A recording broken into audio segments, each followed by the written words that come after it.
नमस्कार। आप देख रहे हैं अपना चैनल न्यूज़ शिक तक और मैं हूं सोनेलाल।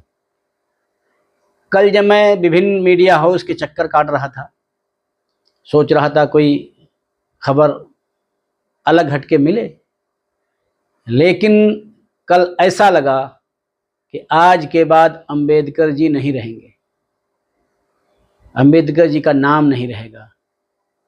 इतनी होड़ मची हुई थी, पूरा शासन, पूरा प्रशासन, पूरे मंत्री, पूरे संतरी, पूरा पक्ष, पूरा विपक्ष, उच्च वर्ण, निम्न वर्ण, जिसको देखो वो कल भीमराव अंबेडकर के रंग में ही रंगा दिख रहा था।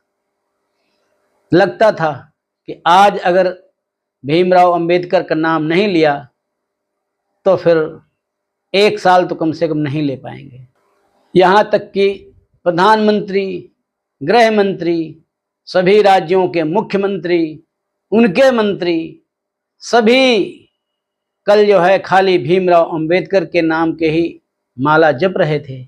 ऐसा नहीं कि शासन प्रशासन ही लगा हुआ था, जितनी राजनीतिक पार्टियां हैं सभी कहीं न कहीं कार्यक्रम कर रही थीं और वो सब भीमराव अंबेडकर के नाम की ही माला जपने में मस्त थे। और मीडिया को तो ऐसा लग रहा था कि कल दुनिया में कहीं कुछ हो ही नहीं रहा है, कहीं कुछ घटना नहीं घट रही है, कोरोना जैसी शांति है।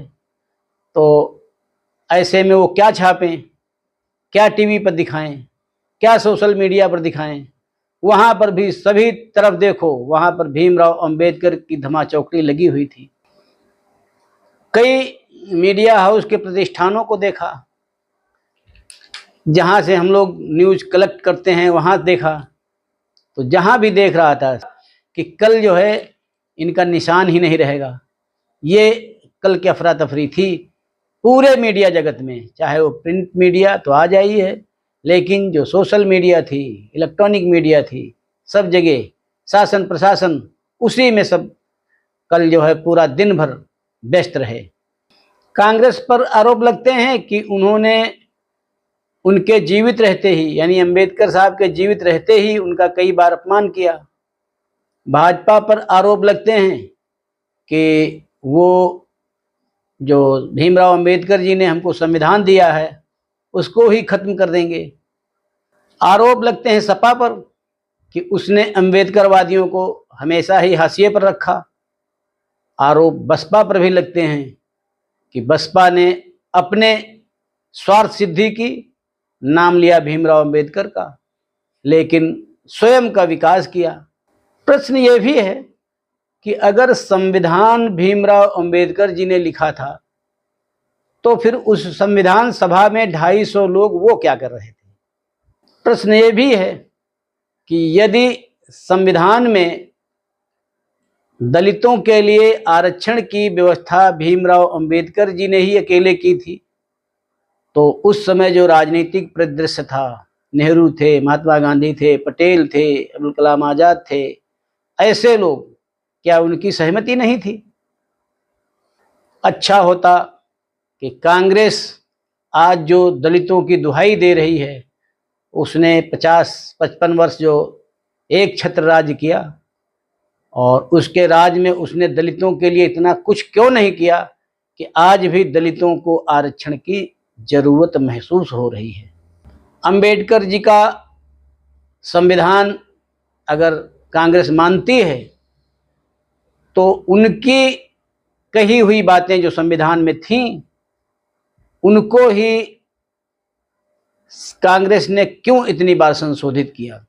कम से कम अगर उनका संविधान इतना अच्छा था, कांग्रेस के ज़माने में लिखा गया था, तो उसको संशोधन की नौबत क्यों आई। आज जब भाजपा भी अंबेडकर जी के संविधान की दुहाई दे रही है तो उसको भी संविधान के संशोधन की जरूरत क्यों महसूस हो रही है।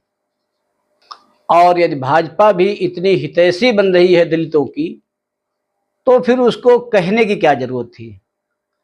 उसको भी दलितों के उत्थान के लिए ऐसे कदम उठाने चाहिए और उसको निश्चित कर देना चाहिए कि हम आने वाले इतने दिनों में दलितों का इतना उत्थान कर देंगे कि उनको आरक्षण की जरूरत ही नहीं महसूस होगी, या कम से कम ये घोषणा करनी चाहिए कि हम इतने वर्षों में इतने प्रतिशत दलितों का उत्थान कर देंगे और इतने वर्षों बाद खाली इतने दलित रह जाएंगे जिनको आरक्षण की जरूरत महसूस होगी।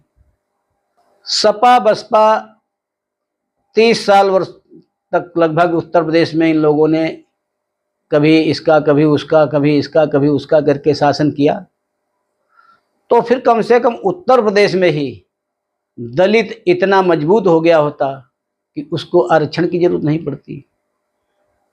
14 अप्रैल अंबेडकर जी की जयंती को मनाना एक बहाना है, निशाना है वोटरों को साधने के लिए। हर पार्टी चाह रही है कि दलित वर्ग, जो देश का लगभग 17-18% है, वो हमारी झोली में एक मुश्त आ जाए। यही दलित कभी कांग्रेस का वोटर हुआ करता था, बीच में कांग्रेस से लोग छिटके, जो दूसरी पार्टियां आई अस्तित्व में, स्थानीय पार्टियां आई, लोकल पार्टियां आई, उनके पास चला गया और इस समय इसमें से काफ़ी वोट वोटर भाजपा के साथ है। तो सवाल ये है कि ये आरक्षण की और इनको बलगलाने की बातें क्यों की जा रही हैं। हर पार्टी को चाहिए जब उसका शासन हो इनके लिए इतनी व्यवस्थाएं कर दे, इतने रोजगार मुहैया करा दे कि इनको आरक्षण की जरूरत ही महसूस ना हो। लेकिन अब दलित वर्ग भी, दलित वर्ग वैसे ये शब्द भी उचित नहीं लगता है, इसको चतुर्थ वर्ण कहना चाहिए, क्योंकि हमारे देश की जो व्यवस्था थी वो 4 वर्णों में थी। न तो कोई सवर्ण था, न तो कोई निम्न वर्ण था, 4 वर्ण थे और इनमें किसी भी वर्ण के लिए अलग से व्यवस्था नहीं की गई है। नहीं कहा गया है कि ये ऊंचा है या नीचा है। वर्णों की व्यवस्था इस प्रकार से थी कि जो जिस काम को करता था वही उसका वर्ण होता था। पढ़ाई लिखाई का काम, पढ़ाने लिखाने का काम, समारोह अनुष्ठान कराने का काम, ये काम जो करता था वो ब्राह्मण कहा जाता था। सुरक्षा व्यवस्था की जिम्मेदारी क्षत्रियों पर होती थी। रोजी रोजगार, खेती बाड़ी, ऐसे काम हमारा वैश्य समाज करता था और इन तीनों समाजों के साथ हिल मिल कर काम करता था। ऐसा नहीं कि लड़ाई में अगर क्षत्रिय है तो उसके साथ और भी चीज़ें होती हैं, लड़ने वाले के लिए हथियार मुहैया कराना, उनके लिए एम्युनिशन मुहैया कराना, उनके लिए खाना बनाना, तो ये सब पूरा शूद्र वर्ण में माना जाता था। व्यापारी वर्ग व्यापार कर रहा है, उसके साथ जो नीचे का काम, पल्लेदारी और उसके साथ में दूसरे और काम छोटे मोटे, वो काम जो करते थे वो शूद्र श्रेणी में आते थे। ये वर्ण अलग था। तो इसलिए उच्च वर्ण, निम्न वर्ण, ये अवधारणा हमारे यहाँ तो कभी रही ही नहीं। ये कालांतर में, पहले तो मुगलों ने इसमें हस्तक्षेप किया और उसके बाद में जो खाई बढ़ाई, अंग्रेजों ने भी बढ़ाई। तो इस प्रकार से, और कुछ हमारे में भी कुछ वर्णों के ऊपर भी आरोप लगते हैं कि उनकी भी इसमें बड़ी भारी साझेदारी रही है इस दूरी को बढ़ाने के लिए। ऐसा नहीं था कि अगर एक किसी के घर का व्यक्ति पढ़ लिख करके किसी कॉलेज का प्रोफेसर हो जाता है तो उसका बच्चा जो उस जगह तक नहीं पहुंच पाता था और वो जो कार्य करता था, अगर सैनिक में भर्ती हो गया तो क्षत्रिय वर्ण हो गया। क्योंकि ऐसी व्यवस्था का जिक्र मिलता नहीं है। हमारे यहाँ शादी ब्याह भी होते हैं तो आपने देखा होगा वर्ण का वहाँ पर कहीं पूछा नहीं जाता है, गोत्र पूछा जाता है। और गोत्र को आपने देखा होगा, गोत्र जो है वो सभी जातियों में सभी गोत्र होते हैं। तो इससे ये भी लगता है कि हमारे जो वर्ण की व्यवस्था ये खाली कहने की थी। लिखंत पढ़ंत में हम जब देखते हैं तो वर्ण नहीं कभी पूछा गया है, सब जगह आपका गोत्र पूछा जाता है। शादी ब्याह जब होते हैं वहाँ पर भी गोत्र ही पूछा जाता है। तो ये जो हम में से छोटा हो गया, नीचे हो गया, ऊपर हो गया, ऐसी व्यवस्था हम लोगों ने अपने आप बना रखी है। और ये व्यवस्था जब तक रहेगी तब तक जो नीचे का वर्ग है वो कितना भी बड़ा हो जाएगा, लाभ लेने के लिए खुद को निम्न वर्ण ही मानता रहेगा। जबकि अगर कोई पढ़ा लिखा दलित समाज का बेटा अगर IAS अफसर हो जाता है, डॉक्टर हो जाता है या सेना में अधिकारी हो जाता है, तो वो फिर उस वर्ण का नहीं रहा।